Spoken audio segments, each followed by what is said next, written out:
Hello guys, welcome back to my channel. మనం ఈరోజు ఫ్రెష్గా ఆర్గానిక్ మెంతికూరని తెంపి కర్రీ చేసుకోబోతున్నాం.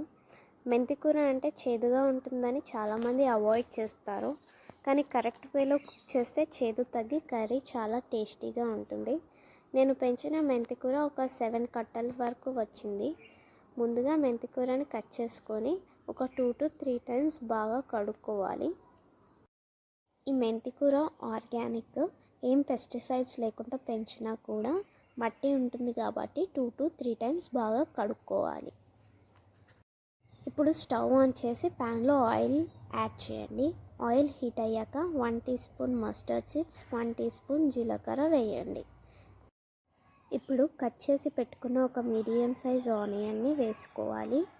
ఇంకా కట్ చేసి పెట్టుకున్న పచ్చిమిర్చిని కూడా వేసుకోండి. మీడియం ఫ్లేమ్లో కలుపుకోవాలి. మనం నెక్స్ట్ పసుపు యాడ్ చేయాలి, ఎందుకంటే ఏ కర్రీ చేసినా మనకి పచ్చిమిర్చి, ఆనియన్, పసుపు ఇవైతే మెయిన్. పసుపు వేసుకున్నాక బాగా కలుపుకోండి. అవన్నీ బాగా వేగినాక మెంతికూరని యాడ్ చేయండి. మంచిగా కలుపుకొని మూత పెట్టి 5 minutes వరకు కుక్ చేయండి. 5 minutes తర్వాత మెంతికూర మొత్తం దగ్గరకు అవుతుంది. మనం అంతలోపు టొమాటోస్ కట్ చేసుకుందాం ఫ్రెండ్స్. నేను 7 టొమాటోస్ కట్ చేసుకుంటున్నా ఫ్రెండ్స్. మనం టొమాటోస్ ఖచ్చితంగా వేసుకోవాలి, ఎందుకంటే టొమాటోస్ వేసుకోకపోతే కర్రీ చేదుగా ఉంటుంది. టొమాటోస్ వేసుకునే ముందు అల్లం వెల్లుల్లి పేస్ట్ వేసుకోండి. మేము ఫ్రెష్గా దంచుకొని వేసుకుంటున్నాం, టేస్ట్ బాగుంటుందని. పచ్చివాసన పోయేంత వరకు కలుపుకోండి. ఈసారి అల్లం కూడా పెంచాలి గాయస్ ఇంట్లోనే. అన్నీ ఆర్గానిక్గా పండించుకొని వండుకుంటే ఆ ఫీలే వేరే లెవెల్ ఉంటుంది గాయస్. దానితో టేస్ట్ ఇంకా బాగుంటుంది.